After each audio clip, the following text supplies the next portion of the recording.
بہت سارے لوگوں کی طرف سے واٹس ایپ پہ, ٹیلی فون پہ, مختلف ذریعوں سے مجھ تک یہ میسج پہنچ رہے ہیں کہ اللہ کا واسطہ لوگ ڈراموں میں بے انتہا دلچسپی لے رہے ہیں, رو رہے ہیں ڈرامے دیکھ دیکھ کے. ڈرامے سینما گھروں میں چل رہے ہیں, اپنی پوری فیملی, کئی قسطیں ڈراموں کی, ایسے جذباتی ہو رہے ہیں, ایسے دیکھ رہے ہیں کہ جیسے اس کے بعد کبھی دیکھنا نصیب نہیں ہوگا. اور بڑی تعریفیں, ایسا ڈرامہ, ایسی فلم. تو میرے بھائی یہ لغویات ہیں, یہ وہ چیزیں ہیں جن میں ٹائم ویسٹنگ کے علاوہ کچھ بھی حاصل نہیں ہوتا. تو جو لوگ ان چیزوں میں دلچسپی لے رہے ہیں, اللہ کے قرآن کے مطابق ان میں جنت کی علامت نہیں پائی جاتی. آپ ڈرامے دیکھتے دیکھتے قبر میں چلے جانا, یہ ڈرامے آپ کو اللہ کی جنت سے ہمیشہ کے لیے محروم کر سکتے ہیں. آپ کہہ سکتے ہیں انٹرٹینمنٹ ہے نا, تو یاد رکھو ایک انٹرٹینمنٹ جائز ہوتی ہے جو آپ کی صحت کے لیے اچھا ذریعہ بنتی ہے, آپ کے دماغ کو فریش کرتی ہے.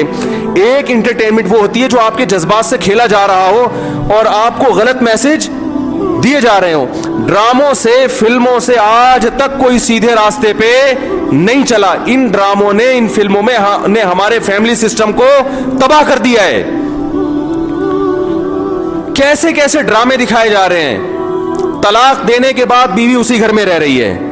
آپ بتاؤ جب ہماری بچیاں یہ چیزیں ڈراموں میں دیکھیں گی تو طلاق کا جو اسلام نے کانسیپٹ دیا اس کا وہ تباہ ہو جائے گا کہ نہیں ہو جائے گا. بار بار ڈراموں میں حلالہ دکھایا جا رہا ہے, حلالہ. تو کیا میسج جائے گا ان جوان لڑکیوں اور لڑکوں کو جو یہ سب چیزیں دیکھ. مجھے ایک بات بتاؤ, میرے ایک دفعہ بیان شروع ہوئے, کچھ وقت میں نے طلاق کا جائز طریقہ بیان کیا تھا, اسلام میں جائز طریقہ کیا ہے. میں نے 2-3 قسطیں ریکارڈ کروائیں, کمپلیٹ کیا, اس کے بعد 1 سال تک موضوع نہیں چھیڑا. لوگوں نے مجھے کہا دوبارہ, میں نے کہا نہیں, کیونکہ ایک چیز کو جب بار بار لوگ سنتے ہیں تو چاہے وہ صحیح سینس میں بھی سنیں, ان کی نظر میں وہ چیز ہلکی ہو جاتی ہے. میں نے کہا بار بار ایک ٹاپک چھیڑوں گا تو ایسا نہ گھر میں طلاقیں شروع ہو جائیں.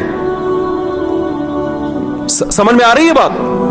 او بھائی ایک چیز کتاب کی حد تک کہ شریعت نے بتا دی, ایک دفعہ بتا دی, بار بار اسی کو, تو کیا ہوتا ہے, آپ ایک چیز کو بار بار جب سنو گے تو جو چیز انسان بار بار سنتا ہے زبان پر وہ ہلکی ہو جاتی ہے. میں نے کہا اس سے گھروں میں طلاق کا ریشو بڑھنے کا خطرہ کم نہیں ہوگا, ایک چیز کو بار بار ریپیٹ کیا جائے. تو بتاؤ ڈراموں میں بار بار طلاقیں دکھائی جا رہی ہیں کہ نہیں دکھائی جا رہی ہیں؟ فلاں کی پھڈا ہوا, اس نے اس کو طلاق دے دی, ڈیورس پیپر بھیج دیے, وہ طلاق دے, اس نے وہاں شادی کر لی, ادھر طلاق لے لی, ادھر آ گئی, وہ حلالہ ہو گیا, فلانا ہو گیا, ڈمکانا ہو گیا.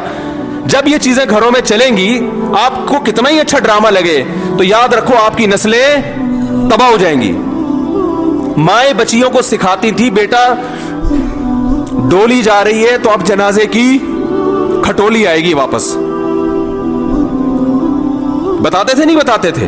ہم تو بچپن میں سنتے تھے, بھائی ڈولی جا رہی ہے اب جنازے کی کھٹولی آئے گی, طلاق لے کے نہیں آنا. ہاں جہاں جائز طلاق ہے ہم تو کہتے ہیں کہ وہ جائز ہے, اس میں اتنا ظلم جائز نہیں ہے کہ بچی کو بیڑا غرق کر دی اور پھر بھی آپ علیحدگی, لیکن اصول تو یہی ہے نا کہ یہ بری چیز ہے. جب بار بار کلچر میں یہ چیز دکھائی جائے گی, شوہر نے تھپڑ مارا بیوی کو, وہ عدالت چلی گئی خلا لینے کے لیے. ہر گھر میں تھپڑ بھی ہوتا ہے, ہر گھر میں گالی گلوچ بھی ہوتا ہے, یہ تو نارمل چیز ہے. تھپڑ مارنا صحیح نہیں ہے, اچھا کام نہیں ہے کہ شوہر بیوی پہ ہاتھ اٹھائے, لیکن سب کچھ ہوتا ہے گھروں کے اندر, وہ بعد میں سب سیٹ ہو جاتا ہے. لیکن ڈراموں میں جب دکھایا جائے گا شوہر نے بیوی پہ تھپڑ اٹھایا, ہاتھ اٹھایا اور وہ چلی گئی عدالت سے خلا لینے, تو کل کس مرد نے غصے میں کسی عورت پہ ہاتھ اٹھا لیا تو عدالت کا دروازہ نہیں کھٹکھٹائے گی کیا؟ اس تھپڑ کی تلافی 100 دفعہ ہو سکتی ہے, مرد منا سکتا ہے, لیکن عدالت سے جب ڈیورس ہوگی اس کی تلافی نہیں ہوگی. مرد کے دل میں نفرت پیدا ہوگی, اس سے مجھ سے طلاق کیوں مانگی, کیوں گئی ہے ڈیورس لینے کے لیے, بچے تباہ برباد ہو جائیں گے. تو ان ڈراموں سے فیملی سسٹم کو جوڑا نہیں جا رہا, جوڑ کے نام پہ توڑا جا رہا ہے. اور میں نے اپنے دوست سے پوچھا, میں نے کہا یہ چیزیں تو فلموں میں پہلے زیادہ دکھائی جاتی تھی, تو ڈراموں پہ اتنا شور کیوں؟ انہوں نے بڑی پوائنٹ کی بات کی. انہوں نے کہا کہ فلموں میں جو چیزیں دکھائی جاتی ہیں وہ نارمل ماحول سے ہٹ کر ہوتی ہیں, ڈرامے کا مطلب یہ ہوتا ہے کہ جو گھروں میں ہو رہا ہے وہ دکھایا جائے. اس کو لوگ زیادہ اڈاپٹ کرتے ہیں. کوئی آواز اٹھانے والا نہیں ہے, نہ حکومت کنٹرول کر رہی ہے, نہ کوئی کیمرہ والے اس پر کوئی نوٹس لے رہے ہیں. سینما گھروں میں چلنا شروع ہو گئے, صبح شام اتنے کلپ مجھے لوگ بھیج رہے ہوتے ہیں, یہ والا مفتی صاحب یہ سین دیکھیے بڑا ٹائٹ سین ہے.